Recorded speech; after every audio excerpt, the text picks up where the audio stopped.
चलिए भाई, तो कॉस्ट ऑफ गुड्स प्रोड्यूस्ड आ गया हमारे पास। क्या आ गया? Cost of goods produce. अब ध्यान से सुनना भैया। अब इस कॉस्ट ऑफ गुड्स प्रोड्यूस में हम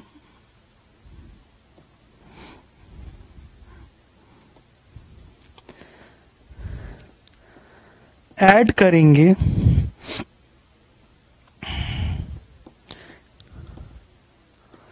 ओपनिंग स्टॉक ऑफ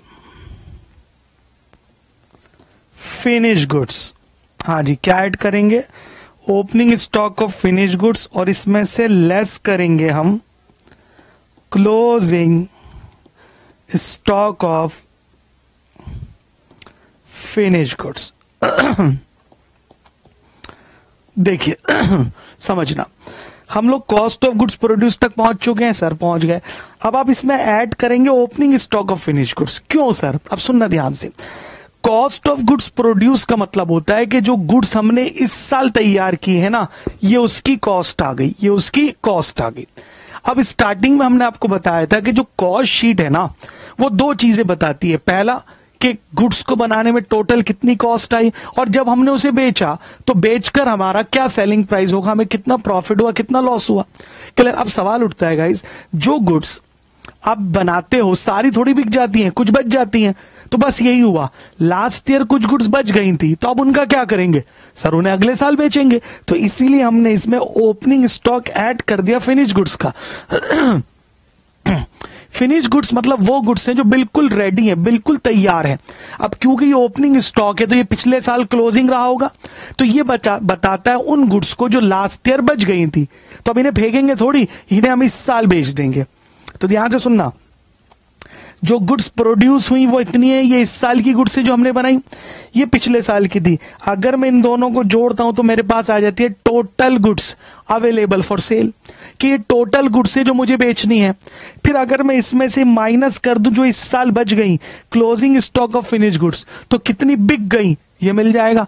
जल्दी बोलो यस और नो। तो इसीलिए हम इसमें opening stock of finish goods क्या करेंगे? ऐड, और इसमें से closing stock of finish goods less कर देंगे। बोलो बात क्लियर? अब का इस प्रश्न उठता है, ये आप निकालोगे कैसे? Closing stock of finish goods कैसे निकाला जाएगा? सर या तो ये क्वेश्चन में गिवन होगा, बट अगर गिवन नहीं है, कई बार सिर्फ हमें क्लोजिंग स्टॉक की यूनिट्स गिवन होती हैं कि भाई 10,000 यूनिट बच गई, तो आपको उसका अमाउंट निकालना पड़ेगा, क्योंकि कॉस्ट शीट में हम ये सारे अमाउंट रिकॉर्ड कर रहे हैं। क्लियर? तो आप क्लोजिंग स्टॉक का जो गुड्स बच गई उनका अमाउंट कैसे निकालेंगे? तो उसके लिए एक छोटा सा फॉर्मूला यूज करते हैं हम यहां पर लेंगे कॉस्ट ऑफ गुड्स प्रोड्यूस्ड। भाई जो गुड्स हमने बनाई है उनकी कॉस्ट, इसको डिवाइड कर देंगे किससे भाई? नंबर ऑफ यूनिट्स प्रोड्यूस्ड, जितनी गुड्स हमने बनाई है, और इसे मल्टीप्लाई कर देंगे क्लोजिंग स्टॉक यूनिट से। ठीक है, तो हमें क्या मिल जाएगा गाइस? हमें मिल जाएगा क्लोजिंग स्टॉक की वैल्यू। अब इसको समझ लो भाई, कॉस्ट ऑफ गुड्स प्रोड्यूस यानी ये टोटल कॉस्ट है उन गुड्स की जो आपने बनाई, फिर आप इसको डिवाइड कर रहे हो टोटल यूनिट से जो आपने बनाई। तो गाइस पर यूनिट कॉस्ट आ गई कि एक यूनिट को बनाने में कितनी कॉस्ट आई, और फिर हम उसे मल्टीप्लाई कर रहे हैं क्लोजिंग स्टॉक की यूनिट से, कि जितनी यूनिट बच गई उससे मल्टीप्लाई कर दो। तो जो यूनिट बच गई उसकी कॉस्ट कितनी है सर? वो ये हमें मिल गया, और ये हम क्या करेंगे? यहां से लेस कर देंगे। बोलो यहां तक समझ में आ गया? कम ऑन एवरीबॉडी, कोई दिक्कत वाली बात? ठीक है जी, कोई टेंशन है तो बताओ। जब आप इसे लेस कर दोगे तो जो आंसर आएगा, पहले यहां तक नोट कर लो भाई। तो आप कॉस्ट ऑफ गुड्स प्रोड्यूस आ गया हमारे पास, उसमें ऐड करेंगे opening stock of finish goods, उसमें से लेस करेंगे closing stock of finish goods. क्या लेस करेंगे guys? Closing stock of finish goods, ये लेस कर दिया हमने। ठीक है जी, चलिए नोट कर लिया यहां तक। आइए नेक्स्ट पेज पे आते हैं।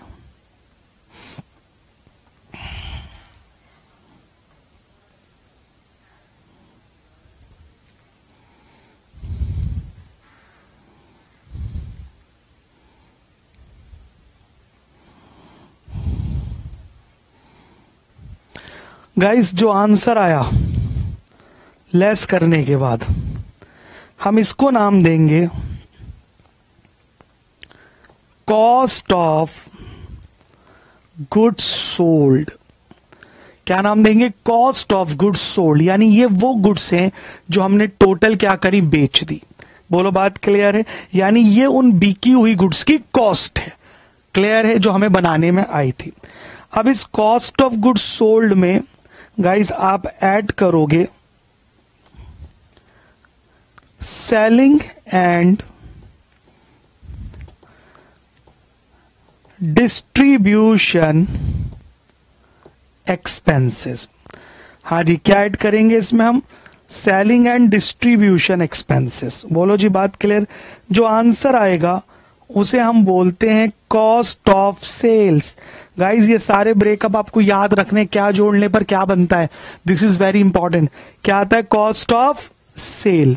और इस कॉस्ट ऑफ सेल में, कॉस्ट ऑफ सेल का मतलब होता है गुड्स बेचने तक की लागत।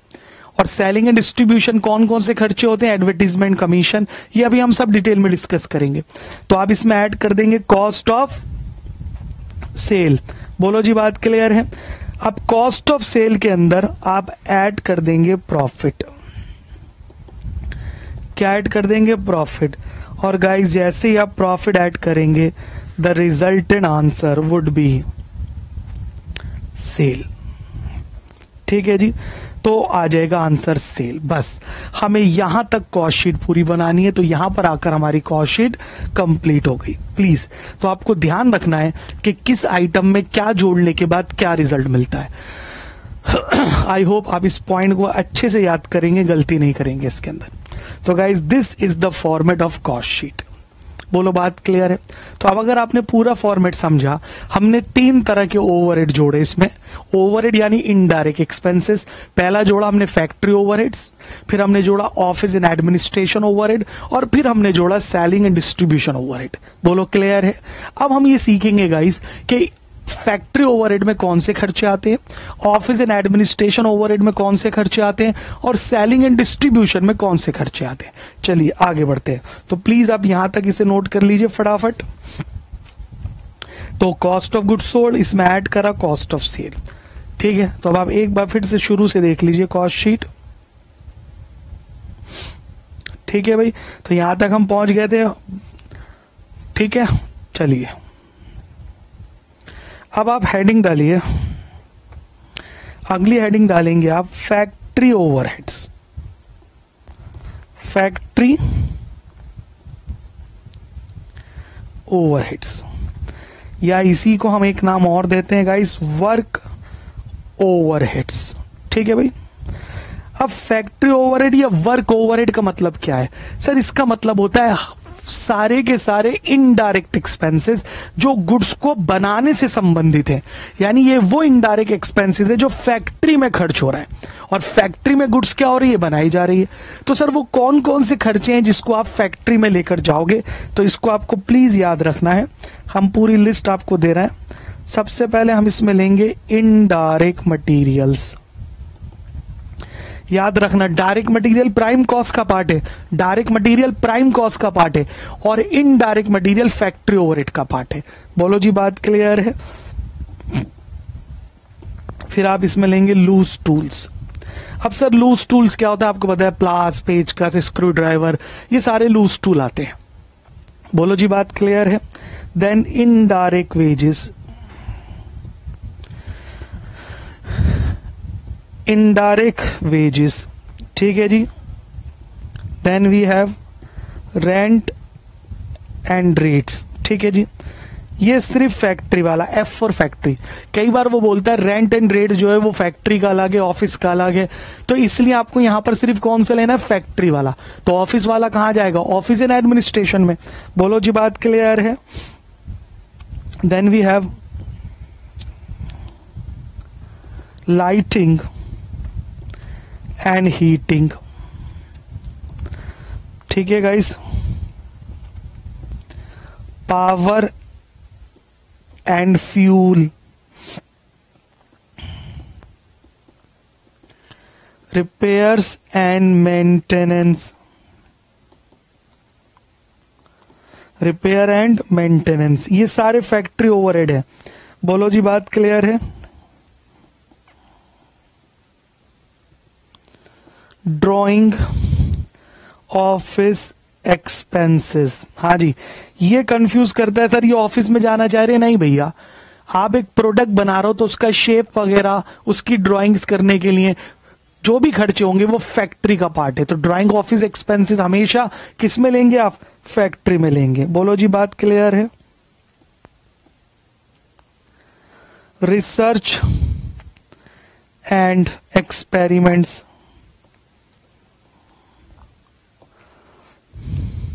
रिसर्च एंड एक्सपेरिमेंट के खर्चे,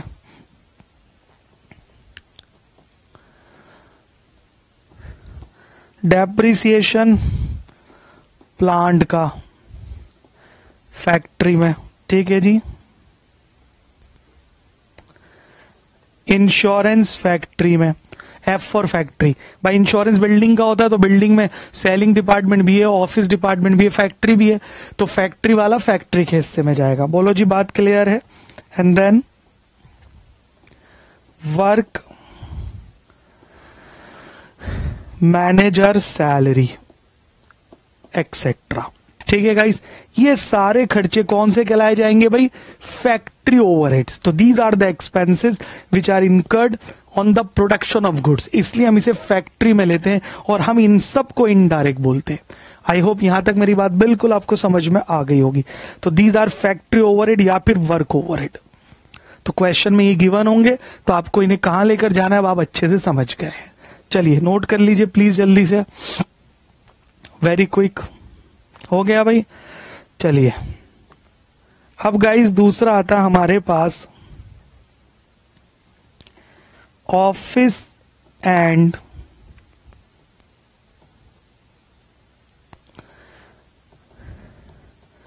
एडमिनिस्ट्रेशन ओवरहेड। O/H का मतलब ओवरहेड, मतलब ये वो खर्चे हैं जो ऑफिस से संबंधित है, ऑफिशियल वर्क से संबंधित है। अब इनमें कौन कौन से खर्चे आते हैं उसके बारे में आप जान लीजिए। तो इसमें सबसे पहले आता है rent and rates. Rent and rate, sir ये तो फैक्ट्री में भी था। अरे भैया वो फैक्ट्री का हिस्सा था, और ये रेंट एंड रेट्स किसका हिस्सा है? ऑफिस का हिस्सा है। बोलो जी, बात क्लियर है? Then we have office salaries, then insurance of office building, ठीक है जी। टेलीफोन एंड पोस्टेज, आप सब के बारे में जानते हैं, nothing new. Printing and stationery, depreciation of office furniture and equipment, depreciation of office furniture and equipment, ठीक है जी। legal expenses, audit fees, bank charges etcetera, ठीक है भाई। तो इन सारे खर्चों को हम किस में इंक्लूड करते हैं? ऑफिस एंड एडमिनिस्ट्रेशन एक्सपेंसेस में। तो अगर ये अलग अलग दे रखे हैं, स्कैटर्ड दे रखे हैं, तो आपको ये अच्छे से पता होना चाहिए कौन सा खर्चा कौन से ओवरहेड्स में आएगा। हो गया भाई? यहां तक नोट कर लिया आप लोगों ने? हमने लिखा है rent and rates, office salaries, insurance of office building, telephone and postage, printing and stationery, depreciation of office furniture and equipment, legal expenses, audit fee, bank charges etcetera. चलिए आगे आते हैं गाइस। तीसरे ओवरहेड थे हमारे पास selling and distribution overheads. Selling and distribution overheads, मतलब selling and distribution में कौन कौन से खर्चे हैं जो हम इसमें इंक्लूड करते हैं, ठीक है भाई, तो पहला नोट कीजिए इसके अंदर, शोरूम रेंट एंड रेट्स। भाई शोरूम का रेंट, शोरूम का टैक्सेस, ठीक है जी। Then we have salesmen's salaries and commission. Salesman को मिलने वाली सैलरीज, सेल्समैन को मिलने वाली कमीशन, ठीक है जी। Then we have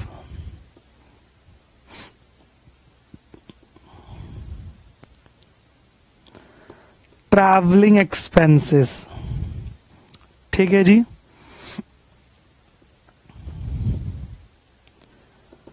printing and stationery, ध्यान रहे सेल डिपार्टमेंट वाली, ठीक है भाई। अगर सिर्फ प्रिंटिंग एंड स्टेशनरी लिखा है तो हम ऑफिस एंड एडमिनिस्ट्रेशन में ले जाएंगे, पर अगर उसने स्पेशली लिख दिया सेल्स डिपार्टमेंट वाला तो फिर ये कहां जाएगा, सेलिंग एंड डिस्ट्रीब्यूशन में। आई होप यहां तक मेरी बात क्लियर हो रही है। Then advertising, again postage sale department वाला, ठीक है जी। Collection expenses, then we have got carriage outward. सावधान, अगर सिर्फ कैरिज लिखा है तो डायरेक्ट एक्सपेंस में ले लेंगे, कैरिज इनवर्ड लिखा है तो डायरेक्ट एक्सपेंस में ले लेंगे, पर अगर लिखा है कैरिज आउटवर्ड, कैरिज आउटवर्ड, तो फिर वो कहां जाएगा, सेलिंग एंड डिस्ट्रीब्यूशन में। प्लीज याद रखिएगा, तो कैरिज आउटवर्ड कहां लेंगे गाइस, सेलिंग एंड डिस्ट्रीब्यूशन में, ठीक है जी। इसके अलावा डेप्रिसिएशन ऑफ डिलीवरी वैन। भाई डिलीवरी वैन का काम क्या होता है, गुड्स को डिलीवर करना, तो उस पे लगने वाला डेप्रिसिएशन सेलिंग एंड डिस्ट्रीब्यूशन का पार्ट आएगा। क्लियर है। Then we have sample and free gift, ठीक है भाई। सैंपल देना, फ्री गिफ्ट देना is a part of advertisement, तो हम यहां लेंगे sample and free gift etcetera. बोलो जी बात क्लियर। तो these are the expenses which are covered in selling and distribution. तो गाइज हमने आपको तीनों एक्सपेंसेस की पूरी लिस्ट बना दी। क्लियर है। पहला फैक्ट्री ओवरहेड, अब आपको पता है क्या क्या आता है। दूसरा ऑफिस एंड एडमिनिस्ट्रेशन ओवरहेड में क्या आता है, और तीसरा सेलिंग एंड डिस्ट्रीब्यूशन में क्या क्या आता है, that we have discussed. Note करिए भाई जल्दी से, यहां तक कोई भी डाउट है तो आप पूछ सकते हैं, ठीक है। चलिए हो गया। अब एक बहुत ही इंपॉर्टेंट पॉइंट, वो क्या है, स्टार बना के लिखिए। The following items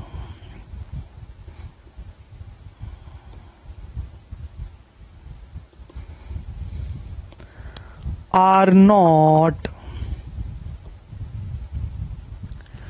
included in cost sheet. हाँ जी, दैट्स वेरी इंपॉर्टेंट। हमने लिखा the following items are not included in cost sheet, यानी कॉस्ट शीट बनाते समय हम निम्नलिखित आइटम्स को इग्नोर कर देंगे। सर क्यों इग्नोर करेंगे? इसलिए इग्नोर करेंगे, आपको खुद फील हो जाएगा सर ये प्योर फाइनेंशियल नेचर की है। अब क्योंकि ये फाइनेंशियल नेचर की है तो ये फाइनेंशियल अकाउंटिंग में आएंगी, ये कॉस्ट अकाउंटिंग में नहीं आएंगी। बोलो जी बात क्लियर है। तो अब वो कौन कौन सी आइटम होती हैं जो कॉस्ट अकाउंटिंग में नहीं आती, तो ध्यान रखना है, एक बार दो बार रीड करोगे तो आपको लर्न हो जाएगा। तो इन आइटम को आप कॉस्ट शीट बनाते समय बिल्कुल इग्नोर कर देंगे। कौन कौन सी आइटम है गाइस, वो नोट करते जाइए। इनकम टैक्स, इनकम टैक्स का कॉस्ट से कोई संबंध नहीं है, ignore. Then we have dividend, आपको पता है डिविडेंड हम किसको देते हैं, शेयर होल्डर्स को, ठीक है, इसका कॉस्ट से कोई मतलब नहीं है, ठीक है जी। Then we have premium on redemption of shares and debentures, ठीक है, आपने पढ़ा होगा, नहीं पढ़ा तो आगे पढ़ेंगे कि शेयर पर हम प्रीमियम देते हैं, रिडम्पशन का मतलब लौटाना। जब हम शेयर और डिबेंचर का पैसा वापस करते हैं, अगर उस समय हम कोई प्रीमियम दे रहे हैं और ये क्वेश्चन में दे रखा है, तो आप इन सबको इग्नोर करेंगे। हाँ जी बोलो, बात क्लियर है? कोई दिक्कत वाली बात गाइस? देन हम इग्नोर करेंगे कैपिटल लॉसेस। ठीक है जी, कैपिटल लॉसेस, इसका मतलब क्या है सर कैपिटल लॉसेस का? इसका मतलब है किसी फिक्स एसेट को बेचकर होने वाला लॉस। वो बोले जी loss on sale of machine, loss on sale of furniture, ignore. बोलो बात क्लियर? तो अगर लॉस इग्नोर कर रहे हैं तो प्रॉफिट भी क्या करेंगे? इग्नोर करेंगे। ठीक है जी। देन इंटरेस्ट ऑन लोन और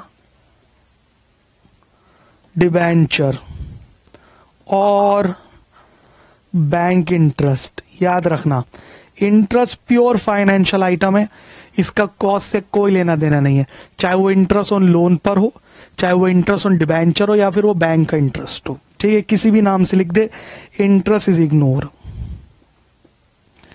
then we have guys donations, दान। देन हम इग्नोर करेंगे कैपिटल एक्सपेंडिचर। कैपिटल एक्सपेंडिचर वो एक्सपेंडिचर होता है जिसमें कोई फिक्स एसेट खरीदी जाती है। आपने बिल्डिंग खरीदी, मशीन खरीदी, तो इनका खरीदना नहीं लिया जाएगा। हाँ, इन पर लगने वाला डेप्रिसिएशन हमेशा लेंगे। आई होप यहां तक क्लियर हो रहा है आप लोगों को। उसके बाद डिस्काउंट ऑन शेयर्स और debentures.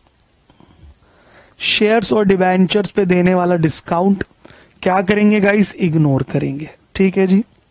Then commission to managing directors. हाँ भाई, कमीशन टू मैनेजिंग डायरेक्टर, जो हमारे मैनेजिंग डायरेक्टर्स हैं, अगर हम उनको कोई कमीशन दे रहे हैं तो उसे भी क्या करेंगे हम? बिल्कुल गाइस इग्नोर करेंगे। यहां तक क्लियर है? नोट कर लिया? तो मैंने क्या लिखा है देख लीजिए, income tax, dividend, premium on redemption of shares and debentures, capital losses, interest on loan और डिबेंचर और bank interest, donations, capital expenditure, discount on issue of shares और debentures, commission to managing directors, they would be ignore. ठीक है guys. इसके अलावा और क्या क्या लेंगे भाई आप? नहीं लेंगे।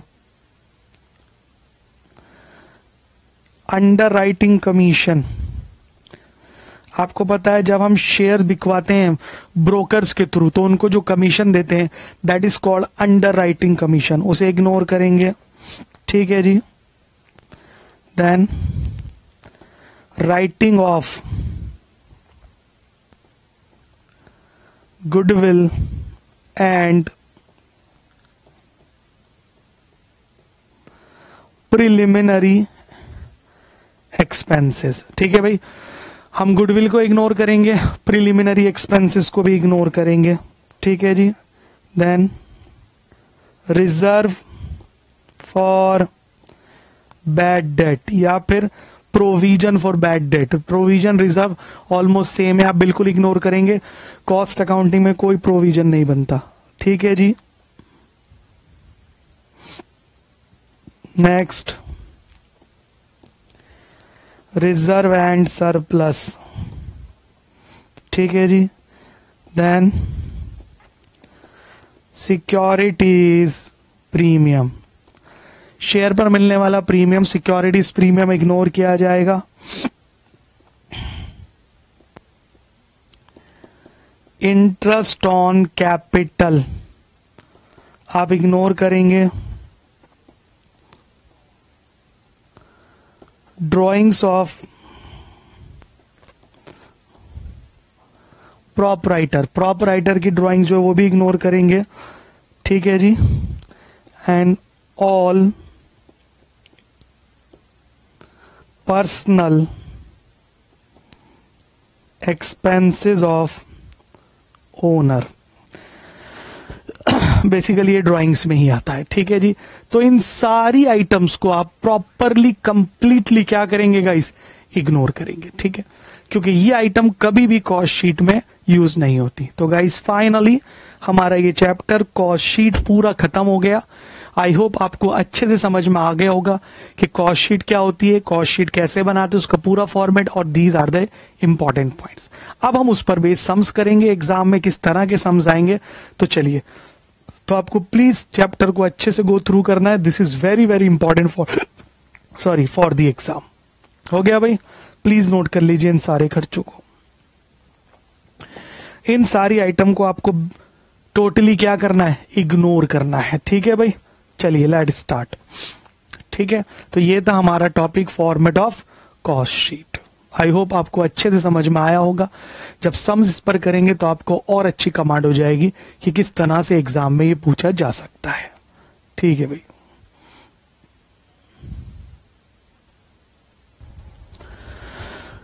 चलिए भाई, अब क्वेश्चन देखते हैं फटाफट से। तो आप देख सकते हैं, हम पहले स्टार्ट करेंगे इलस्ट्रेशन से, सारी जो आपकी बुक में दे रखी है। तो देखिए इलस्ट्रेशन नंबर 1 क्या लिखता है गाइस, वो लिखता है from the following information find out purchases.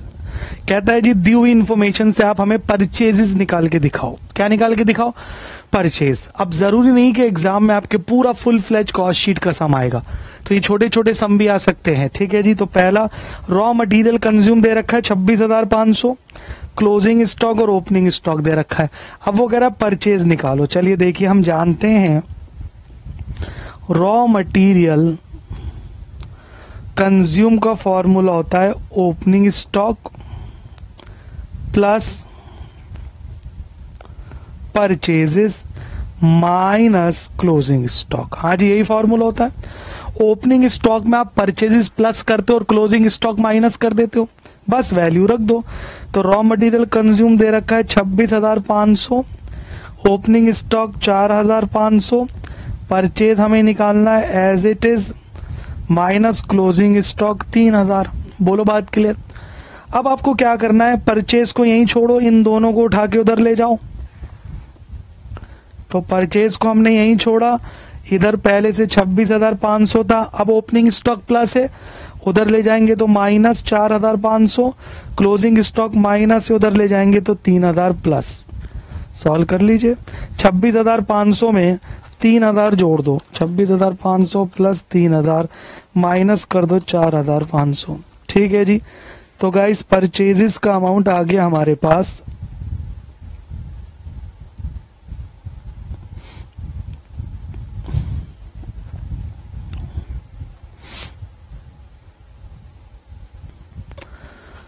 हमने फिगर ना उल्टी रख दी गाइस। जो ओपनिंग स्टॉक है वो 3,000 है। चलिए इसे जरा सही कर लेते हैं।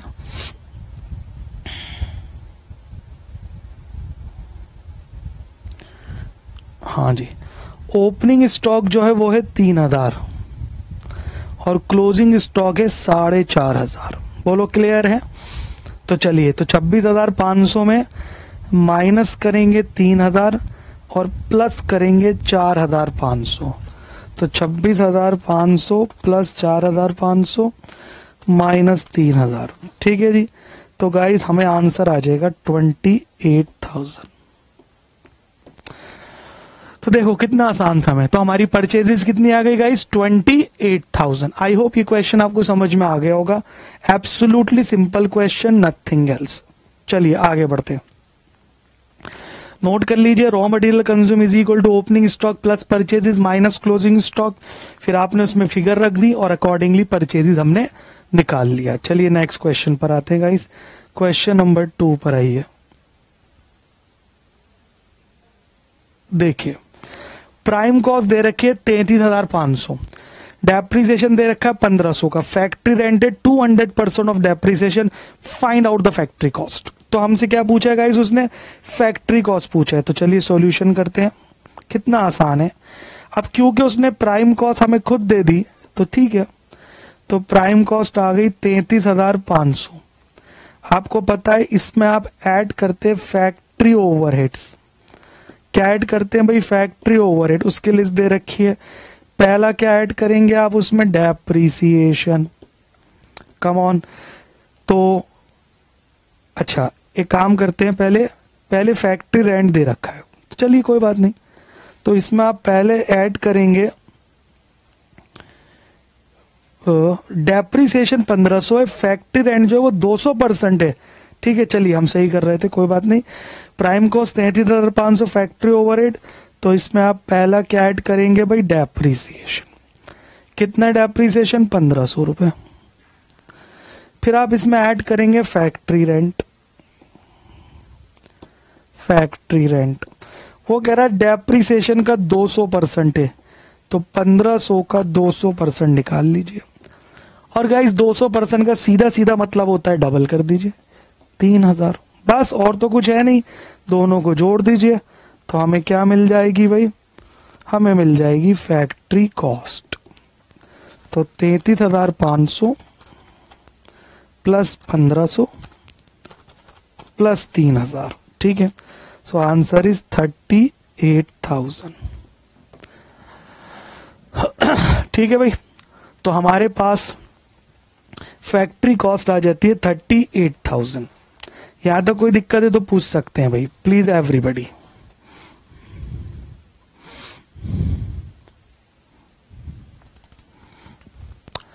हो गया, चलिए नोट कर लिया, अगले सम पे आते हैं। अगले सम पे कहता है जी कॉस्ट ऑफ सेल दे रखी है हमें 37,416। कॉस्ट ऑफ सेल कितनी की बने, 37,417। फिर एडवर्टाइजमेंट एक्सपेंसेस दे रखा है, डिस्काउंट ऑन सेल दे रखा है जो कि 50% है एडवर्टीजमेंट का, ठीक है भाई। Find out the cost of goods sold. अब देखो उसने उल्टा पूछा है।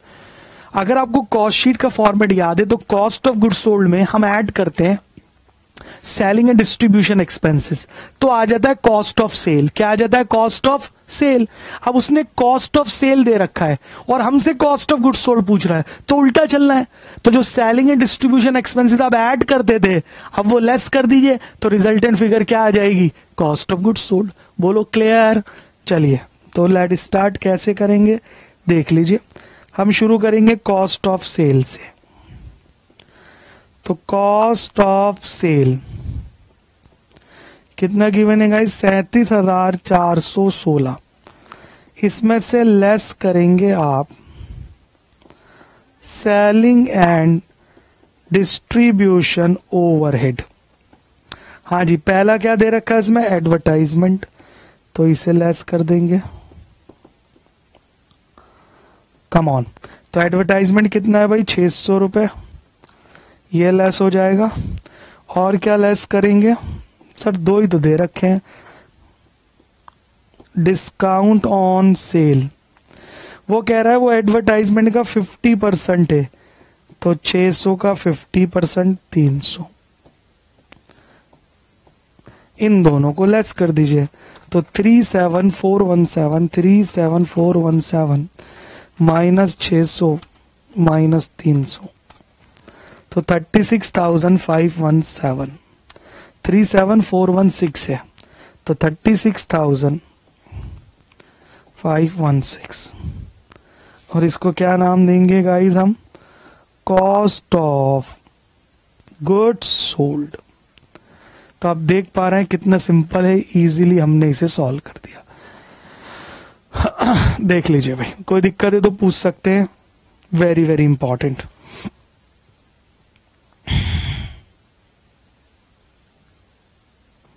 चलिए हो गया, आइए अगले क्वेश्चन पे। कह रहा है जी फैक्ट्री कॉस्ट दे रखी है 3,95,000, ठीक है। ऑफिस एंड एडमिनिस्ट्रेशन ओवरहेड जो है which is 7.315% of factory cost. तो find out the office and administration expense, तो इससे आसान तो हो ही नहीं सकता। तो देखिए ऑफिस एंड एडमिनिस्ट्रेशन एक्सपेंस, वो कह रहा है फैक्ट्री कॉस्ट का 7.315% है। तो गाइस फैक्ट्री कॉस्ट कितनी दे रखी है हमें, 3,95,000 का 7.315% निकाल लो, बस खत्म। तो 3,95,000 इंटू 7.315%, तो ये हो जाएगा 28,894.25। 28894.25 खत्म। 28894.25 नोट करिए भाई जल्दी से, वेरी क्विकली। ठीक है, कोई दिक्कत वाली बात? तो आप देख लो कितना सिंपल सम्स है, कोई घबराने की जरूरत नहीं है। अगर आपको कॉस्ट शीट अच्छे से आती है तो these are very simple sum. आइए आगे बढ़ते हैं,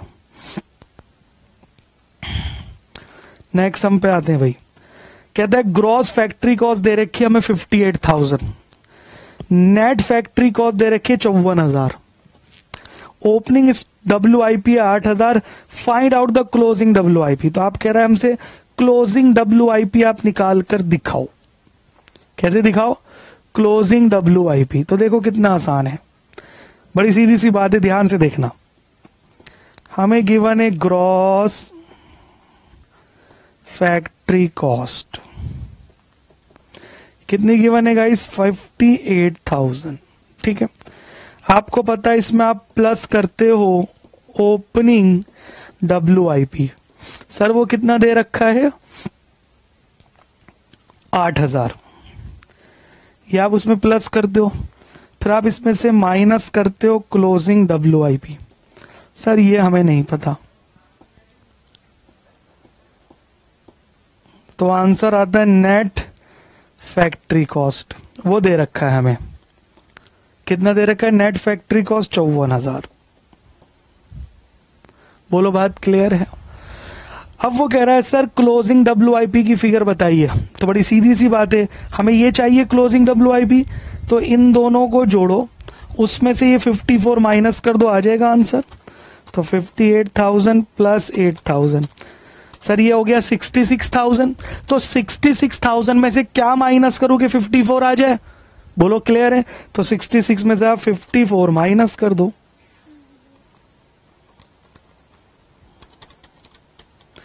बोलो जी बात क्लियर है? तो आपको मिल जाएगा 12,000, और यही हमारा आंसर है। हाँ भाई समझ आया ना हमने कैसे करा? देख सकते हैं बिल्कुल सिंपल सम है, nothing new, nothing to worry about. ठीक है भाई, फिर से सुनिए। ग्रॉस फैक्ट्री कॉस्ट हमें दे रखा है 58, इसमें हम प्लस करते ओपनिंग स्टॉक, माइनस करते क्लोजिंग WIP, जो आता है नेट फैक्ट्री कॉस्ट। अब हमें ये भी गिवन है, ये भी गिवन है, तो हमने इन दोनों को जोड़ा, उसमें से 54 माइनस कर दिया, तो हमें रिजल्टेंट फिगर मिल गई क्लोजिंग WIP की। हाँ जी बोलो, यहां तक क्लियर है? कम ऑन एवरीबॉडी, कोई दिक्कत है तो पूछ सकते हैं। आइए, हो गया। नेक्स्ट क्वेश्चन पे आते हैं गाइस। वो लिखता है सर प्राइम कॉस्ट जो है वो 41,000 है, direct labour cost consist of skilled labour 6,000, unskilled labour 2,000, variable work overhead 100% of direct wages and fixed overhead is 60% of direct wages, sale of scrap is 1800, find out the work cost. ठीक है, तो हमसे क्या पूछा है guys? उसने work cost पूछा है। आइए शुरू करते हैं। तो सबसे पहले हमें गिवन है प्राइम कॉस्ट, तो यहां से क्वेश्चन शुरू करेंगे। बस आपको कॉस्ट शीट का फॉर्मेट आना चाहिए, सब आंसर आ जाएगा। प्राइम कॉस्ट कितनी दे रखी है? 41,000। अब सुनिए, प्राइम कॉस्ट तीन चीजों को सम कर आती है, डायरेक्ट मटेरियल, डायरेक्ट लेबर और डायरेक्ट एक्सपेंसेस। क्लियर? अब जो उसने अलग से हमें डायरेक्ट लेबर दे रखी है 6,000 और 8,000, 2,000, कहता है 6,000 जो है वो स्किल्ड है, 2,000 अनस्किल्ड। अरे उससे क्या फर्क पड़ रहा है यार, स्किल्ड या अनस्किल्ड? हम तो लेबर कॉस्ट देखते हैं बस, कि डायरेक्ट है कि इनडायरेक्ट है। तो डायरेक्ट है ना, तो दोनों को जोड़ दो तो ये हो गई 8,000, दैट्स ऑल। अब क्योंकि लेबर 8,000 है तो अब इसको अलग से कुछ नहीं करेंगे। क्यों नहीं करेंगे सर? अरे सर ये प्राइम कॉस्ट में ऑलरेडी इंक्लूड हो गया होगा, क्योंकि प्राइम कॉस्ट लेबर जोड़ने के बाद आता है। तो जब ये प्राइम कॉस्ट में ऑलरेडी इंक्लूड है तो इसको कुछ करने की जरूरत नहीं है। समझ में आ गई बात? दूसरी बात, इससे कोई फर्क नहीं पड़ता कि वो लेबर स्किल्ड है या अनस्किल्ड है, हम तो कॉस्ट अकाउंटिंग में बस लेबर देते हैं।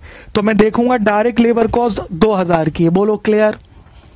6 और 2 8,000 की डायरेक्ट लेबर कॉस्ट। क्लियर है? चलिए, तो प्राइम कॉस्ट आ गया 41,000। अब इसमें मैं ऐड करूंगा गाइज फैक्ट्री ओवरहेड्स। इसमें उसने पहला बोला है वेरिएबल वर्क ओवरहेड यानी फैक्ट्री ओवरहेड 100% है डायरेक्ट वेजेस का। तो चलिए, तो पहला वेरिएबल ओवरहेड कह रहा है डायरेक्ट वेजिस का 100% है, तो सर डायरेक्ट वेजिस 8,000 है ना, 6 और 2 8, तो 8,000 का 100%, 8,000। Then we have fixed overhead, fixed overhead वो कह रहा है डायरेक्ट वेजिस का 60% है, डायरेक्ट वेजिस का 60% है, तो डायरेक्ट वेजिस कितना है 8,000, इसका 60%, 4,800। फिर वो कह रहा है कुछ स्क्रैप हुआ, आपको याद होगा हमने फॉर्मेट में बताया था कि अगर इनडायरेक्ट मटेरियल का स्क्रैप होता है तो वो लेस कर देते हैं, तो इसमें से हम लेस कर देंगे सेल ऑफ स्क्रैप। याद होना चाहिए भाई, भाई कितने का स्क्रैप हुआ है क्वेश्चन में, देखिए 1,800 रुपए का, ये लेस कर दीजिए, तो जो आंसर आएगा that is called work cost. ठीक है भाई, तो 41,000 में प्लस कीजिए 8,000, 41,000 प्लस 8,000 प्लस 4,800 माइनस 1,800, तो resultant figure is 52,000। I hope ये हमने क्यों लेस करा आपको समझ आ गया होगा। कम ऑन एवरीबॉडी, तो जल्दी बताइए, बिल्कुल समझ में आ गया। तो प्राइम कॉस्ट में हमने ऐड करा फैक्ट्री ओवरहेड, वेरिएबल फिक्स्ड, और इसमें से स्क्रैप हमने क्या करा गाइस, लेस कर दिया, तो we are left with work cost. ठीक है भाई, तो यहां तक हमें वर्क कॉस्ट मिल गई। चलिए नेक्स्ट क्वेश्चन पे आते हैं। आई होप आपको समझ में आ रहे होंगे ये सम। आइए नेक्स्ट क्वेश्चन, कहता from the following information prepare a statement showing expenses which you would disregard in estimating cost. कहता है आप उन एक्सपेंसेस को बताइए जो आप एस्टिमेटिंग कॉस्ट यानी कॉस्ट शीट में इंक्लूड नहीं करेंगे। बोलो जी, बात क्लियर है? उन एक्सपेंसेस के बारे में बताइए। Rent and rates, insurance of office, bad debt, discount allowed, bank charges, donation. तो आपको बताना है वो कौन से खर्चे जो हम कॉस्ट शीट में नहीं लेते, सिंपल। तो देखिए सबसे पहले हमें दे रखा है गाइस रेंट एंड रेट्स, आएगा सर? बिल्कुल आएगा। इंश्योरेंस ऑफ ऑफिस आएगा? कम ऑन एवरीबॉडी, बिल्कुल आएगा।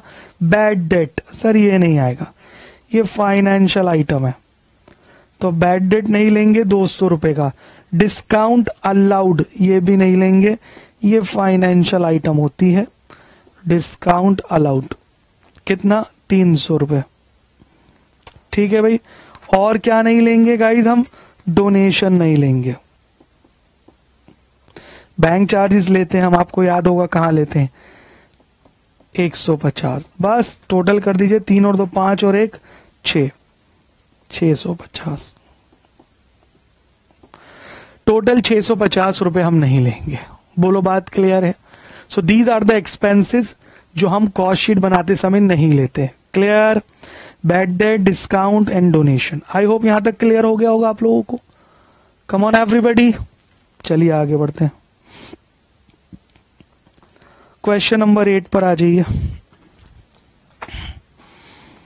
देख सकते हैं कितना सिंपल सा सम है। कह रहा है calculate the amount of direct material. कह रहा है डायरेक्ट मटेरियल निकालो if prime cost 50,000, direct labour 70% of prime cost. ठीक है, देखिए हम जानते हैं प्राइम कॉस्ट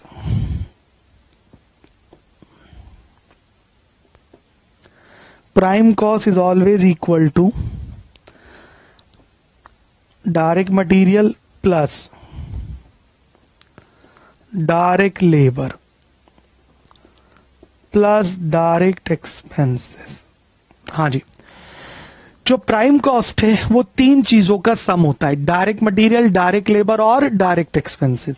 अब इस क्वेश्चन में डायरेक्ट एक्सपेंसेस है ही नहीं, तो आप नहीं भी लिखोगे तो भी चलेगा, चलो इसे हटा देते हैं। तो prime cost is equal to direct material plus direct labour. अच्छा, प्राइम कॉस्ट हमें गिवन है 50,000, direct material as it is, चलो भाई निकाल लो।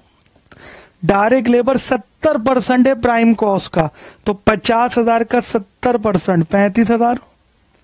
अरे बोलो भाई, 50,000 का 70% 35,000। इसको इधर ले आओ तो आंसर आ गया।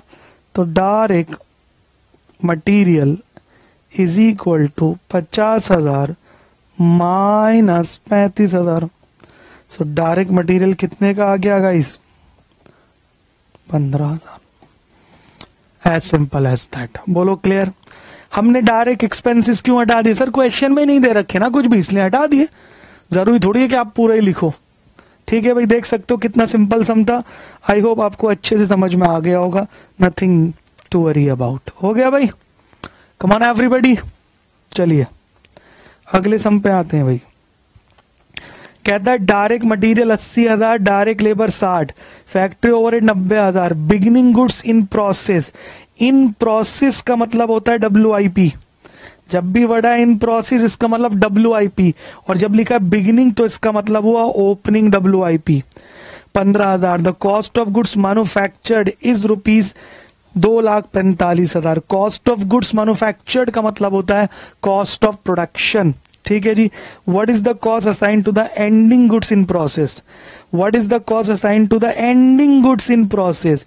एंडिंग गुड्स का मतलब WIP। कौन सा चाह रहा है? Closing stock. ठीक है, तो वो कह रहा है क्लोजिंग स्टॉक ऑफ WIP निकाल के दिखाओ। चलिए कोई बात नहीं, शुरू करते हैं। तो गाइस सबसे पहले हम लेंगे डायरेक्ट मटेरियल। हाँ जी, कितना गिवन है सर? 80,000। इसमें प्लस कर देंगे डायरेक्ट लेबर। कितना गिवन है? 60,000।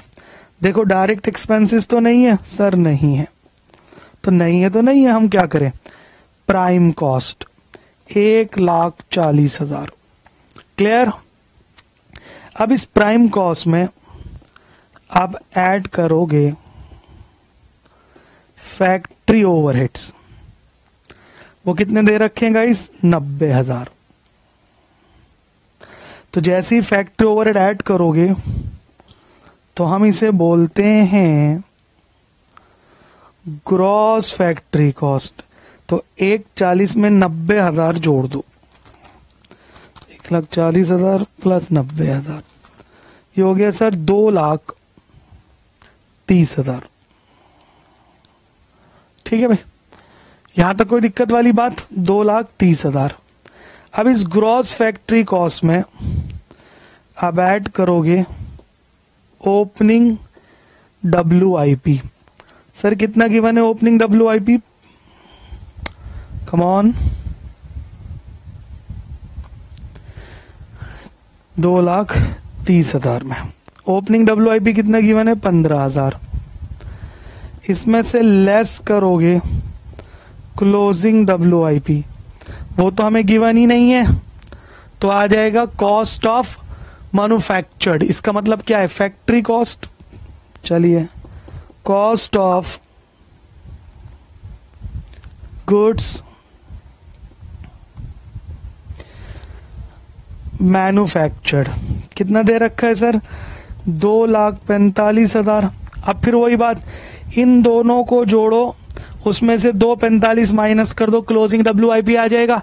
कम ऑन एवरीबॉडी, पिछले समय कराया था हमने। तो अगर मैं इन दोनों को जोड़ू 2,45 आ रहा है और ये भी 2,45 आ रहा है। 2,45 माइनस 2,45 0। ठीक है जी, 2,45 माइनस 2,45 0। तो आप क्लोजिंग WIP की फिगर क्या दोगे? नील, कि भाई क्लोजिंग WIP है ही नहीं। क्लियर? चलिए एक बार फिर से देख लीजिए पूरा सम हमने कैसे करा। कोई दिक्कत है तो आप पूछ सकते हैं। How did we solve the entire question?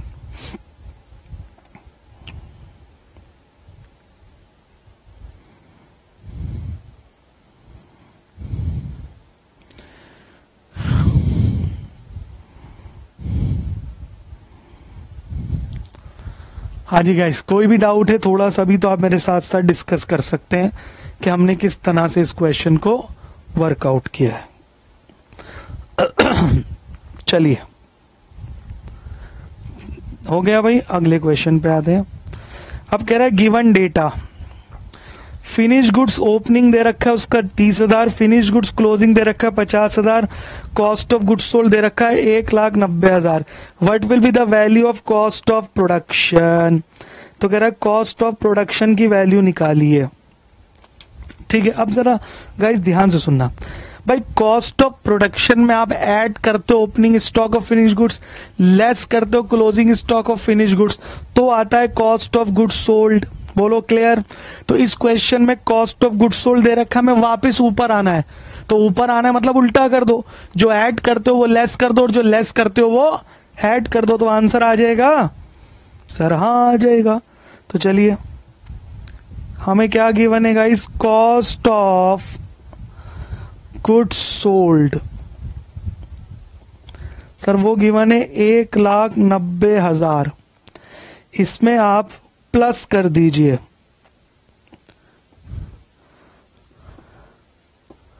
Closing stock of finish goods, उल्टा कर देना है।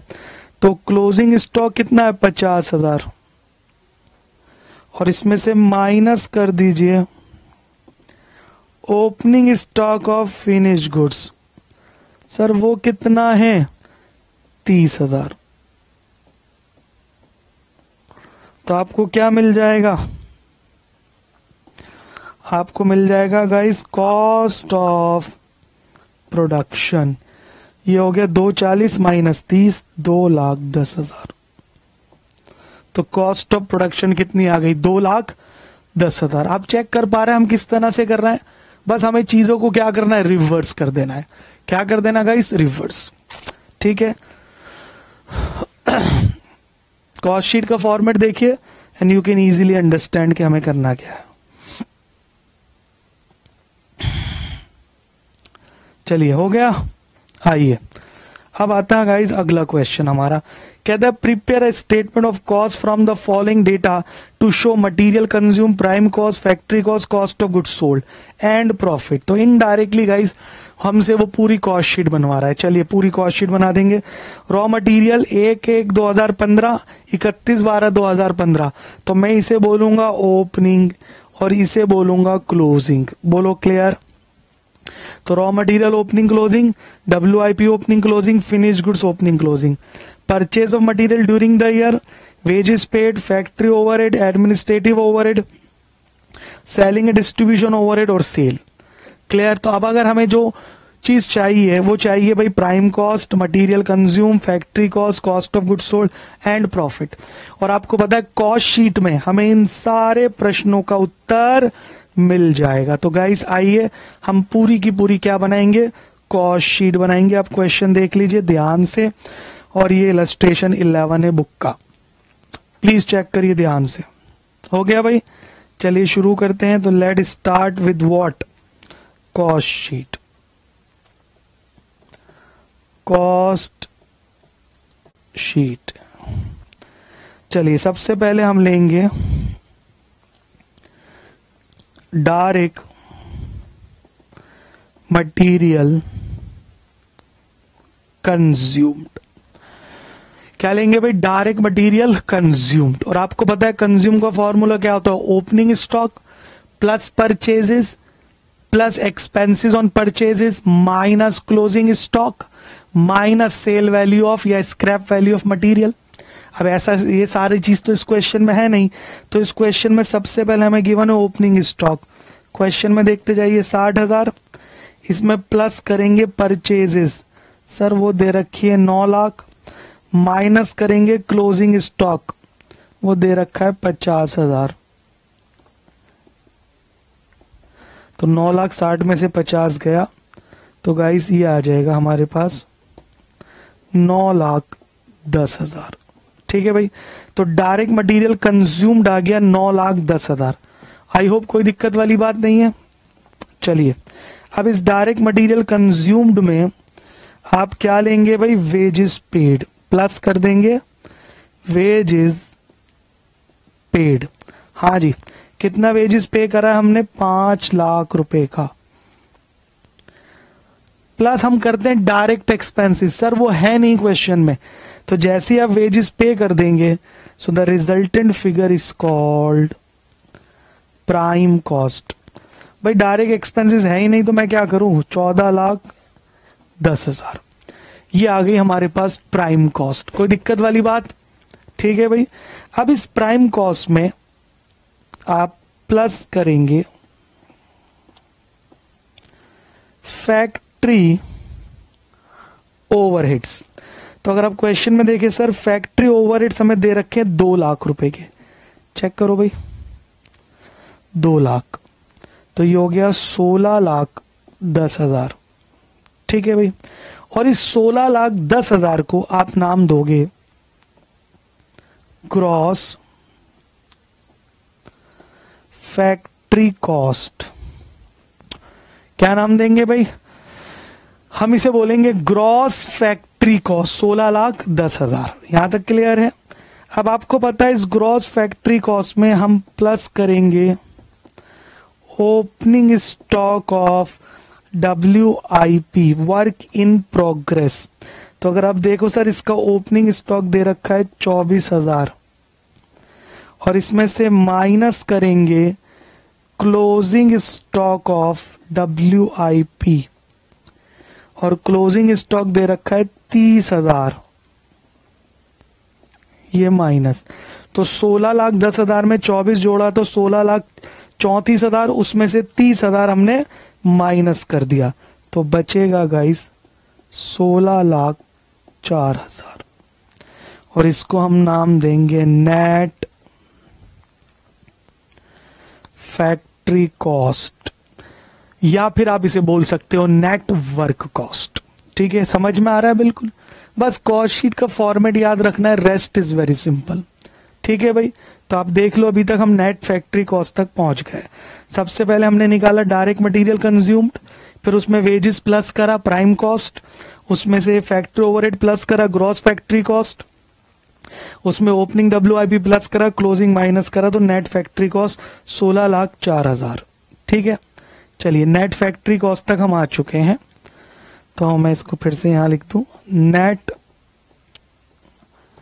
फैक्ट्री कॉस्ट कितनी ला चुके हैं हम, 16,04,000। ठीक है, अब इस नेट फैक्ट्री कॉस्ट में आप प्लस करोगे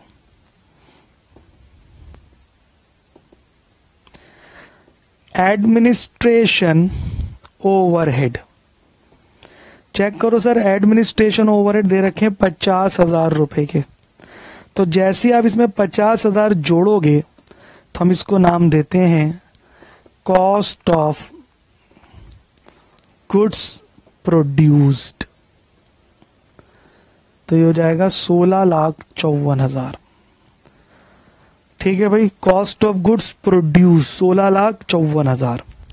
फिर हम इसमें प्लस करेंगे opening stock of finish goods. हाँ जी, क्वेश्चन में देखिए फिनिश गुड्स का ओपनिंग स्टॉक 1,20,000 और माइनस करेंगे closing stock of finish goods. Finish goods का क्लोजिंग स्टॉक देखिए 1,10,000, तो आप इसको नाम दोगे कॉस्ट ऑफ गुड्स सोल्ड 16,64,000। ठीक है भाई, सिर्फ कुछ नहीं करना, कॉस्ट शीट को बस फॉर्मेट फॉलो करना है, अपने आप सारे आंसर आ जाएंगे। तो कॉस्ट ऑफ गुड्स सोल्ड कितना आ गया, 16,64,000। यहां तक समझ में आ गया बिल्कुल। कम ऑन एवरीबॉडी, नोट करते जाइए।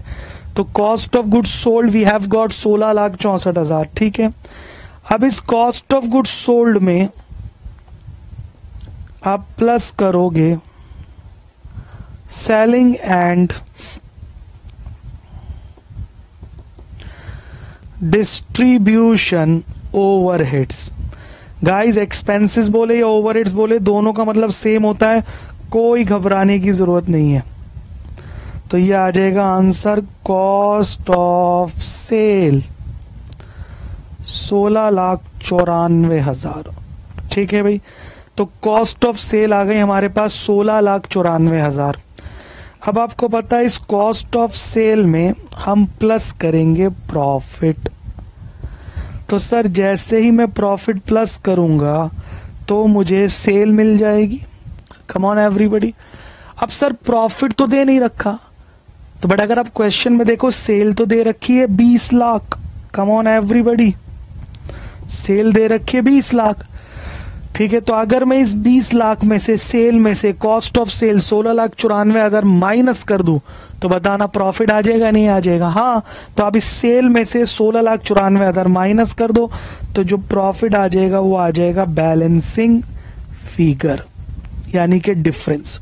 तो 20 लाख में से 16,94 माइनस कर दिया तो ये हो गया 3,06,000।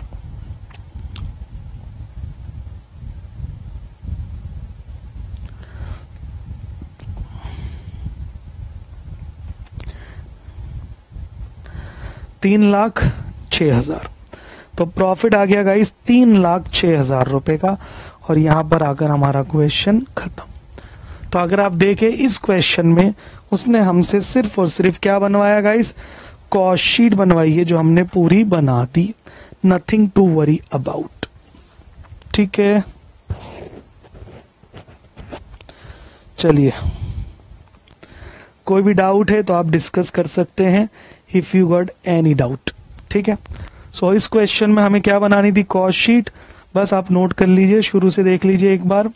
तो सबसे पहले हमने लिया direct material consume, wages plus करा, prime cost and so on. ठीक है, आई होप आपने पूरा सम नोट कर लिया होगा। चलिए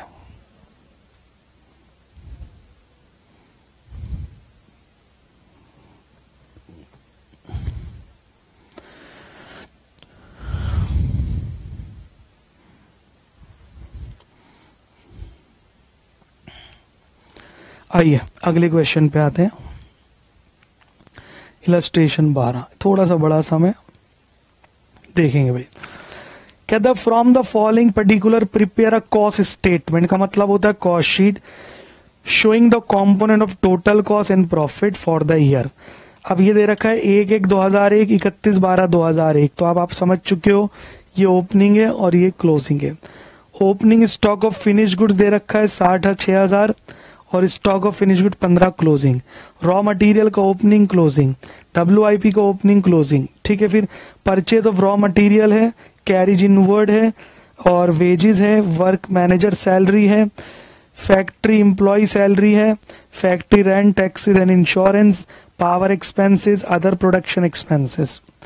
इधर आ जाइए भाई, ये तो हो गया journal expenses, sale for the year, income tax, dividend, debenture interest. ठीक है, ध्यान रखना, income tax, dividend, debenture interest. फिर transfer to sinking fund for replacement of machinery, transfer to sinking fund for replacement of machinery. क्या करेंगे इन चारों item का अब आप डिसाइड करेंगे। ठीक है जी, goodwill return off, payment to sale tax और सेलिंग एक्सपेंसेस। ये जिनको मैंने मार्क करा इसको ध्यान से समझना है आपको। तो अब इस क्वेश्चन को लेकर हमें बेसिकली क्या बनाना है गाइस? Cost sheet. चलिए आइए शुरू करते हैं। एक बार फिर से क्वेश्चन देख लीजिए ध्यान से। तो let start with cost sheet.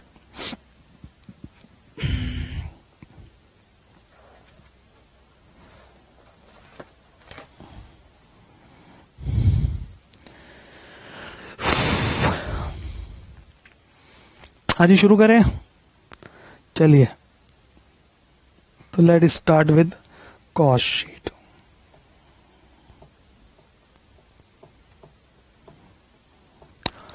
Okay guys, तो सबसे पहले हम स्टार्ट करेंगे रॉ मटेरियल कंज्यूम्ड। अब आप फॉर्मूला बताइए। ओपनिंग स्टॉक, देखिए क्वेश्चन में opening stock 40,000 plus purchases 4,75,000 plus expenses on purchases. और आपको पता है कैरिज इनवर्ड, कैरिज इनवर्ड कब पे करते हैं? जब हम गुड्स खरीदते हैं। तो वो प्लस कर दीजिए 12,500, कुछ और तो नहीं है। माइनस करिए क्लोजिंग स्टॉक 50,000, तो आ जाएगा रॉ मटेरियल कंज्यूम्ड। तो 40,000 प्लस 4,75,000 प्लस 12,500 माइनस 50,000, तो 4,77,500, 4,77,500। तो रॉ मटेरियल कंज्यूम्ड आ गया हमारे पास 4,77,500। 500। बोलो यहां तक क्लियर है? Come on. अब आप इसमें लेंगे डायरेक्ट वेजेस। क्वेश्चन में देखिए भाई, डायरेक्ट वेजेस हमें क्वेश्चन में गिवन है गाइस 1,75,000। क्या क्वेश्चन में डायरेक्ट एक्सपेंसेस हैं? सर नहीं है। So that is known as prime cost. तो 4,77,500 में प्लस कर दीजिए 1,75,000, 6,52,500, 6,52,500। ये आ गया गाइस प्राइम कॉस्ट। कोई दिक्कत? यहां तक बिल्कुल समझ में आ गया सब लोगों को? अब इस प्राइम कॉस्ट में हम प्लस करेंगे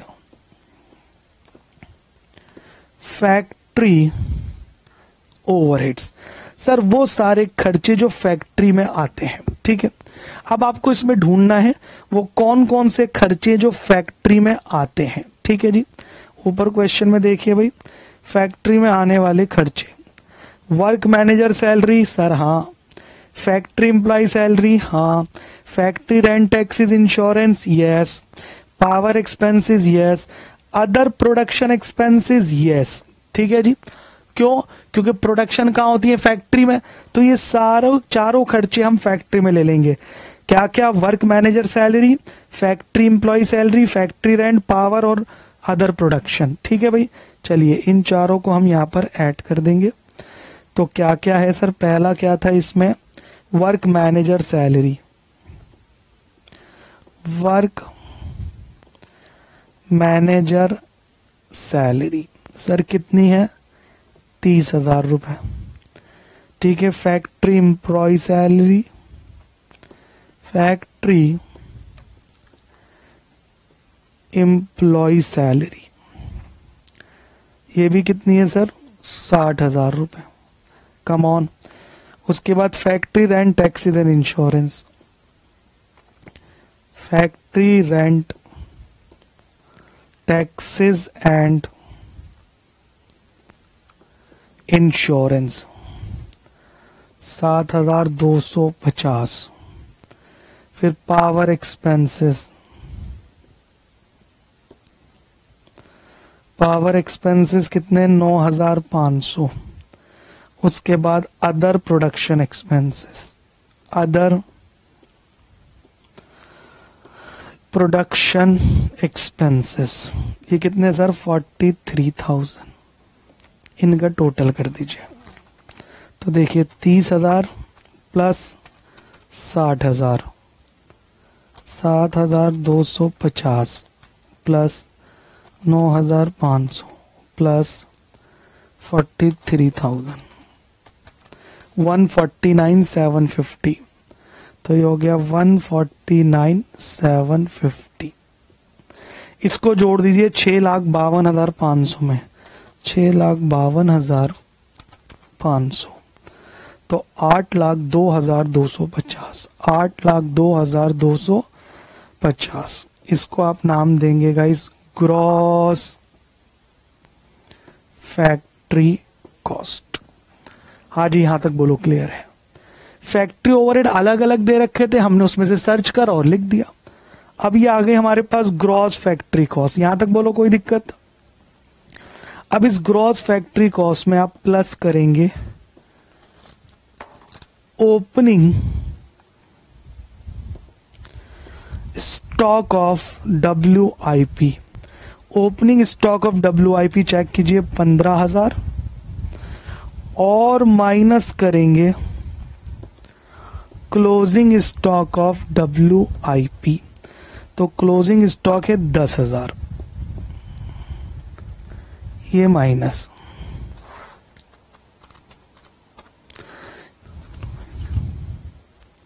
ठीक है जी।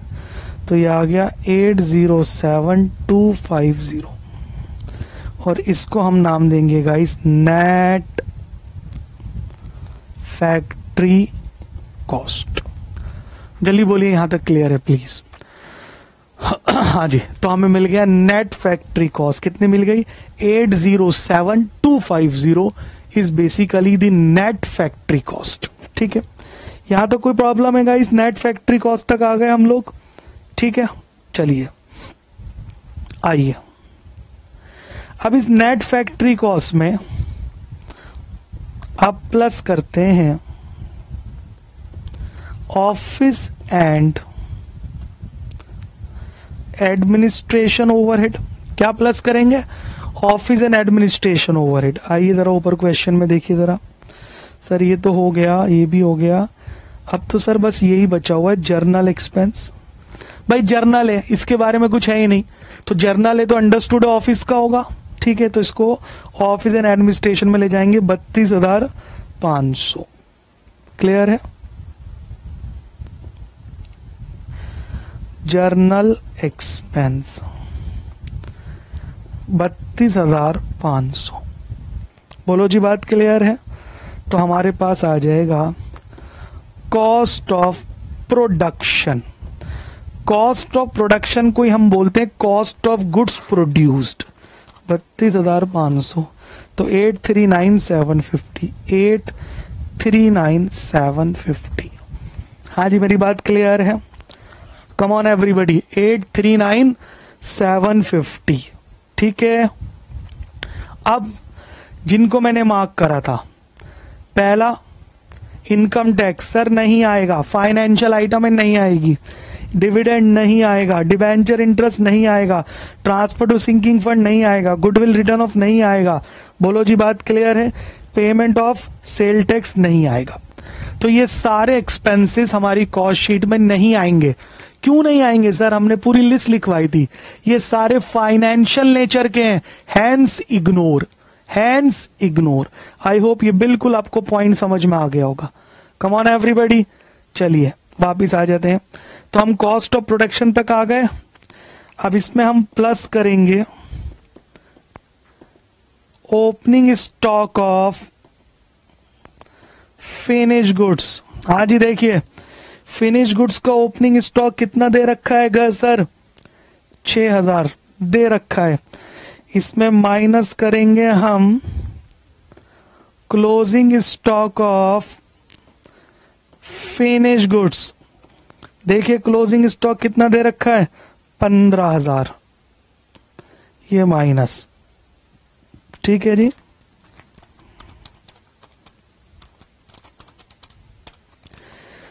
$830,750, 830,750, और इसको हम नाम देंगे कॉस्ट ऑफ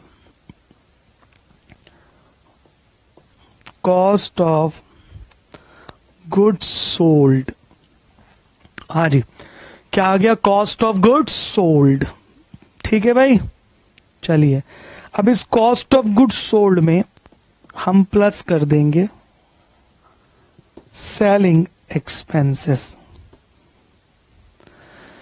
कितने दे रखे सर सेलिंग एक्सपेंसेस? 9,250 प्लस 9,250, तो गाइस 8,40,000 ये आ जाएगा कॉस्ट ऑफ सेल। क्या आ जाएगा? Cost of sale 8,40,000। ठीक है भाई। अब इसमें आप प्लस करेंगे प्रॉफिट, और जैसे ही प्रॉफिट जोड़ेंगे गाइस तो हमें सेल मिल जाएगा। तो अगर आप क्वेश्चन में देखें तो हमें सेल गिवन है कि प्रॉफिट गिवन है? चेक करो भाई।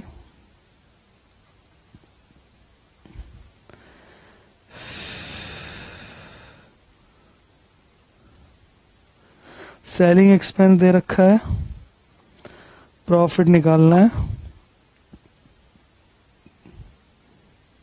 सेल फॉर द ईयर ये रहा सर, सेल दे रखी है 8,60,000 की। चलिए, तो अगर क्वेश्चन में हमें सेल दे रखी है 8,60,000 की, तो सेल 8,60, कॉस्ट ऑफ सेल 8,40, तो प्रॉफिट जो है वो बैलेंसिंग फिगर आ जाएगी। कितना भाई? 20,000। तो 20,000 का हमें प्रॉफिट मिल जाएगा, और ये क्वेश्चन हमारा पूरा हो गया। आई होप गाइस आपको ये क्वेश्चन अच्छे से समझ आ गया होगा।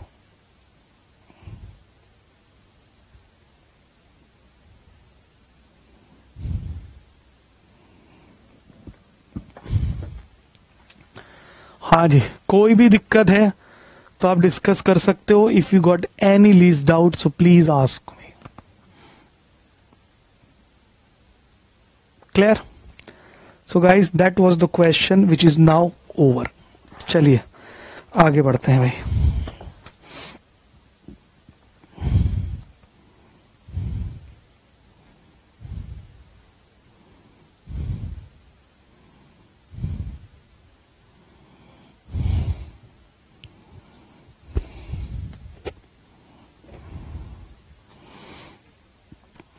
हो गया भाई.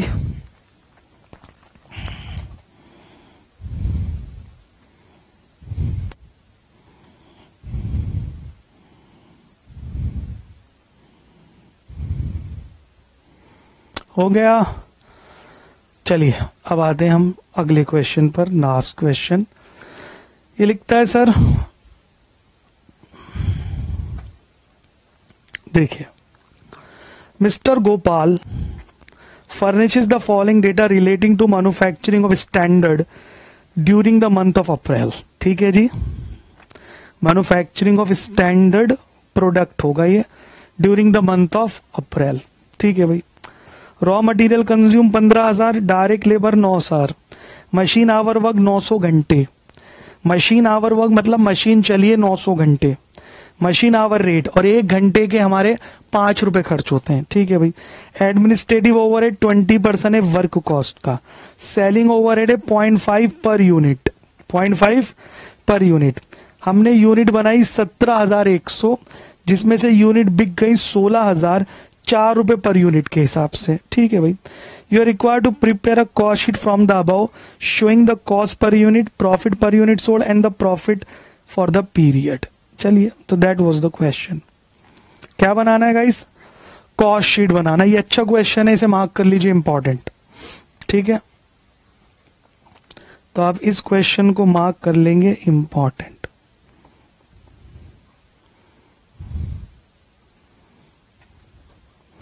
ठीक है भाई. चलिए गाइस स्टार्ट करते हैं. Cost sheet. ठीक है भाई. देखिए बहुत सिंपल है. सबसे पहले हम लेंगे रॉ मटेरियल कंज्यूम. सर इसमें तो निकाल के दे दिया उसने, कोई बात नहीं. तो रॉ मटेरियल कंज्यूम्ड. हाँ जी गाइस, कितना गिवन है क्वेश्चन में? 15,000. खुद गिवन है तो कोई दिक्कत ही नहीं है, दे ही रखा है 15,000. ठीक है. फिर आप इसमें प्लस कर देंगे डायरेक्ट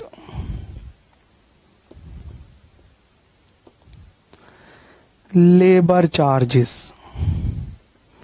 वो कितने गिवन है जी? 9,000. चेक करिए क्या डायरेक्ट एक्सपेंसेस भी दे रखे हैं? नहीं सर, नहीं दे रखे. तो अगर हम इन दोनों को जोड़ दें, the resultant figure is prime cost. तो 15 और 9 24,000 आ गई प्राइम कॉस्ट. हाँ भाई, कोई दिक्कत वाली बात? बट डायरेक्ट एक्सपेंस है ही नहीं तो क्या जरूरत है लेने की? अगर होगा तो लेंगे, नहीं दे रखा तो हम नहीं लेंगे.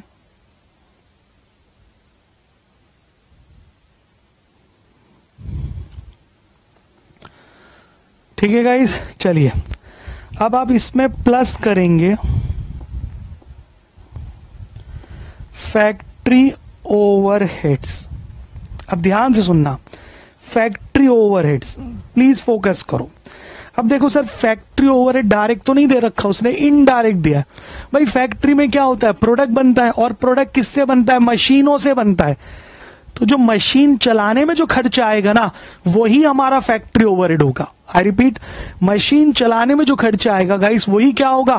Factory overhead. तो वो ये कह रहा है हमारी मशीन 900 घंटे चली है, मशीन आवर है, आवर 900 घंटे चली, 1 घंटे में 5 रुपए का खर्चा हुआ. तो 900 घंटों में जो खर्चा हुआ मशीन चलाने का, वही हमारा क्या है? Factory overhead. बोलो बात क्लियर? हाँ जी सर, क्लियर है. तो फैक्ट्री ओवरहेड कैसे निकालेंगे भाई? 900 घंटे H4 घंटे ₹5 पर आवर से 4,500. तो ये आ गया फैक्ट्री ओवरहेड. ठीक है जी. दोनों को जोड़ दीजिए 28,500. अब मेरा आपसे प्रश्न है, क्या क्वेश्चन में WIP दे रखा है? सर नहीं दे रखा। अगर दिया होता तो मैं इसे ग्रॉस फैक्ट्री कॉस्ट बोलता, फिर उसमें ऐड करता ओपनिंग WIP लेस करता क्लोजिंग WIP, जो आंसर आता वो नेट फैक्ट्री कॉस्ट होता। बट सर इसमें ओपनिंग क्लोजिंग WIP है ही नहीं, तो जब नहीं है तो हम इसी को क्या नाम देंगे? Net factory cost. I hope आपको समझ में आ गया होगा। तो itself this is called what? Net factory cost. हाँ जी बोलिए, बात क्लियर? Come on everybody. ठीक है, तो यहां तक समझ में आ गया कि फैक्ट्री ओवरहेड किस तरह से दे रखे थे। चलिए, नेट फैक्ट्री कॉस्ट आ गई। अब आप इसमें प्लस करते हो ऑफिस एंड एडमिनिस्ट्रेटिव ओवरहेड, तो इसमें गाइस दे रखा है एडमिनिस्ट्रेटिव ओवरहेड। देखो क्या लिखा है, 20% है वर्क कॉस्ट का, और मैं बता चुका हूं गाइस इस फैक्ट्री कॉस्ट को ही वर्क कॉस्ट बोलते हैं। तो 28,500 का 20%, चलिए भाई निकाल लीजिए, 28,500 का 20%, तो ये आ गया 5,700। प्लीज कोई कंफ्यूजन नहीं होना चाहिए, फैक्ट्री कॉस्ट को ही क्या बोलते हैं? Work cost. मैं लिख देता हूं, घबराने की जरूरत नहीं है। This is known as work cost या this is known as factory cost, दोनों का मतलब सेम होता है।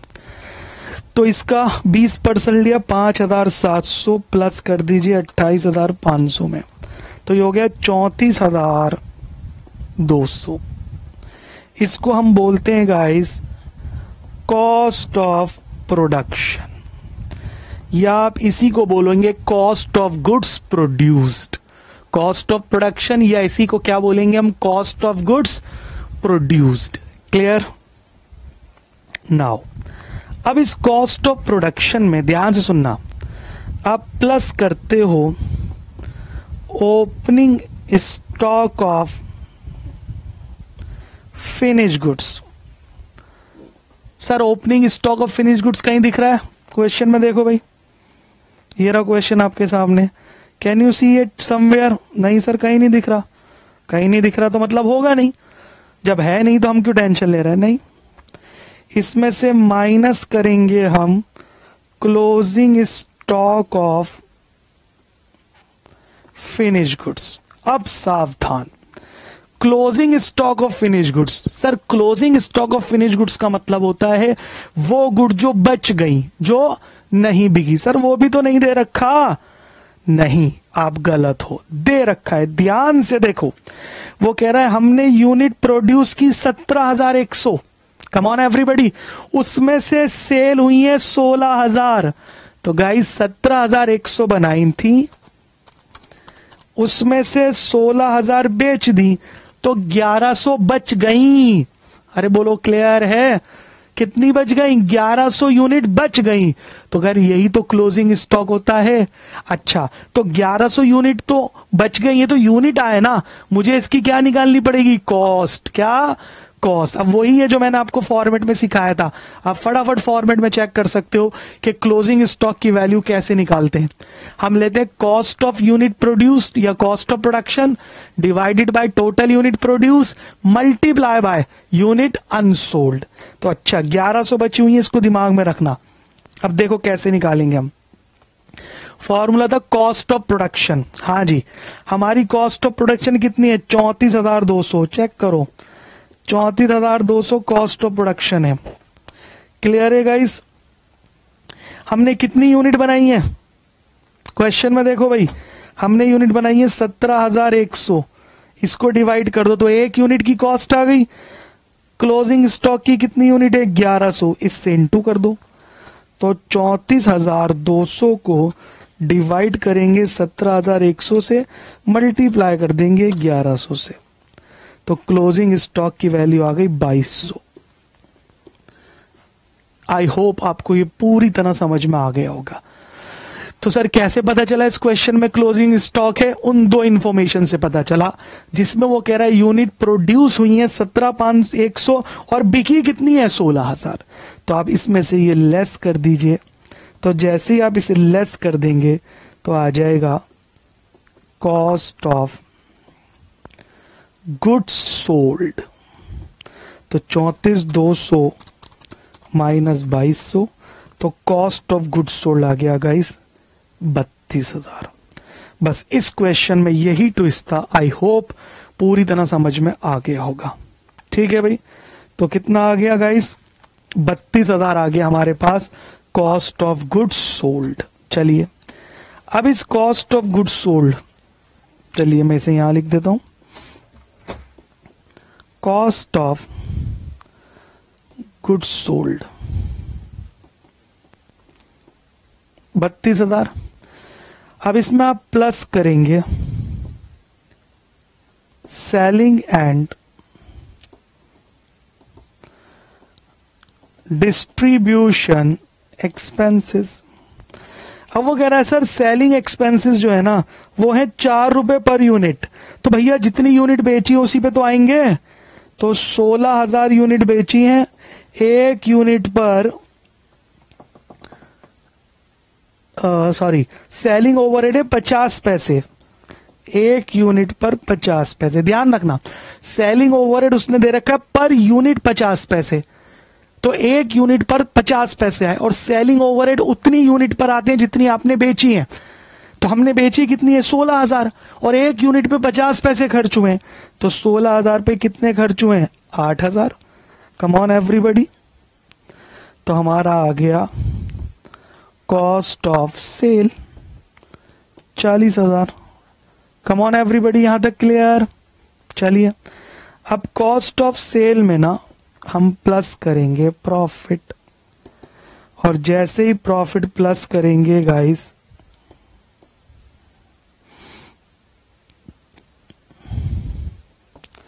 सेल आ जाएगा। और सर सेल दे रखा है, उसने कहा सर 16,000 यूनिट बेची है हमने और एक यूनिट बेची है 4 रुपए की। चेक कर लो, तो अगर 16,000 यूनिट बेची हैं, एक 4 रुपए की है, तो टोटल 64,000 की सेल है। तो अगर 64,000 की सेल है और 40,000 की कॉस्ट है, तो डिफरेंस ले लो, तो दैट वुड बी प्रॉफिट। ये आ जाएगा 24,000, और ये प्रॉफिट क्या है? Balancing figure. आई होप ये क्वेश्चन आपको पूरी तरह समझ में आ गया होगा। तो इस क्वेश्चन में जो ट्विस्ट था, क्या था गाइस? ट्विस्ट वो था क्लोजिंग स्टॉक। क्लियर है? चेक कर सकते हैं आप, ये हमने क्लोजिंग स्टॉक कैसे निकाला। ठीक है, अच्छा ये 1100 कैसे आया? समझ में आ गया। 17,100 यूनिट बनाई, 16,000 बेच दी, तो बची कितनी? 1100। तो क्लोजिंग स्टॉक की यूनिट कितनी है? 1100। और उसके बाद ये हमने सॉल्व कर लिया। ठीक है, अब प्रॉफिट पर यूनिट तो है हमारे पास। उसने बोला जी प्रॉफिट पर यूनिट निकाल के दिखाओ। क्या निकाल के दिखाओ? कॉस्ट पर यूनिट और प्रॉफिट पर यूनिट। चलिए अब दो चीजें और आई हैं, तो सबसे पहले कॉस्ट पर यूनिट। सर हमारी कॉस्ट आई थी 34,200 की और 17,100 यूनिट की, तो एक यूनिट की कॉस्ट 2 रुपए पर यूनिट। बोलो clear? That is cost per unit. फिर वो कह रहा है क्या और निकाल के दिखाना है जी? Profit per unit. तो हमने प्रॉफिट कमाया 24,000 का, कितनी यूनिट पर कमाया है? हाँ सावधान, प्रॉफिट हमने 16,000 यूनिट पे कमाया है, तो 24,000 डिवाइडेड बाय 16, 1.5 रुपए, 1.5 per unit. And the question is finally over. तो अब यहां पर आकर हमारा एक कॉस्ट शीट का चैप्टर पूरी तरह समझ खत्म हो गया, और मुझे पूरी आशा है आपको ये अच्छे से समझ आ गया होगा। बोलो जी बात क्लियर है? So that is all about cost sheet. Check कर सकते हैं आप ये हमने कैसे सॉल्व करा। ठीक है जी, शुरू से एक बार फिर देख लीजिए। रॉ मटेरियल कंज्यूम दे रखा है, लेबर दे रखी है, प्राइम कॉस्ट, फैक्ट्री ओवरहेड हमने कैसे निकाला आप चेक कर सकते हैं बिल्कुल, कि फैक्ट्री ओवरहेड मशीन आवर के रूप में दे रखा था, वहां से निकाला। Then work cost, net factory cost दे रखा है, एडमिनिस्ट्रेटिव ओवरहेड इसका 20% था वो ले लिया, तो कॉस्ट ऑफ प्रोडक्शन आ गया। फिर closing stock of finish goods, ये 1100 यूनिट कैसे आया मैं बार बार बता रहा हूं, आपको समझ आ गया होगा। एक बार फिर सुन लीजिए, हमने 17,100 यूनिट बनाई जिसमें से 16,000 ही बिकी हैं, तो बची कितनी है? 1100। आज यहां तक क्लियर है? फिर कॉस्ट ऑफ गुड्स सोल्ड निकाला, फिर उसके बाद सेलिंग ओवरहेड, ठीक है, याद रखना जितनी यूनिट सेल करते हैं उसी पर सेलिंग ओवरहेड आते हैं। तो एक यूनिट पे 50 पैसे के तो 16,000 रुपये कितने के। एंड देन प्रॉफिट हमने बैलेंसिंग फिगर से निकाल लिया क्योंकि सेल हमें दे रखी थी। हाँ जी, यहाँ तक क्लियर है। फिर उसने बोला था कॉस्ट पर यूनिट बताओ, तो कॉस्ट पर यूनिट 2 रुपए है। भाई 34,200 यूनिट हमारी टोटल कॉस्ट आई है। कहाँ से आई सर टोटल कॉस्ट? ये है कॉस्ट ऑफ प्रोडक्शन। जब भी कॉस्ट पर यूनिट निकालेंगे ना तो कॉस्ट ऑफ प्रोडक्शन लेंगे। कॉस्ट पर यूनिट का मतलब होता है एक यूनिट बनाने की कॉस्ट, और कॉस्ट ऑफ प्रोडक्शन ये बताता है कि टोटल यूनिट बनाने में कितनी कॉस्ट आई है। तो हमारी टोटल कॉस्ट 34,200 आई थी और हमने यूनिट कितनी बनाई थी 17,100। तो एक यूनिट पे 2 रुपए। फिर हमने टोटल प्रॉफिट कमाया 24,000 का, बट प्रॉफिट तो उतनी यूनिट पे कमाया ना जितनी बेची है, पर बेची कितने 16,000। तो जब हम प्रॉफिट निकालेंगे पर यूनिट तो हम इसे 16,000 से डिवाइड करेंगे। क्लियर? तो that was the question all about. और यहाँ पर आकर हमारी कॉस्टिंग पूरी खत्म हो गई। आई होप आपको अच्छे से समझ आ गया होगा।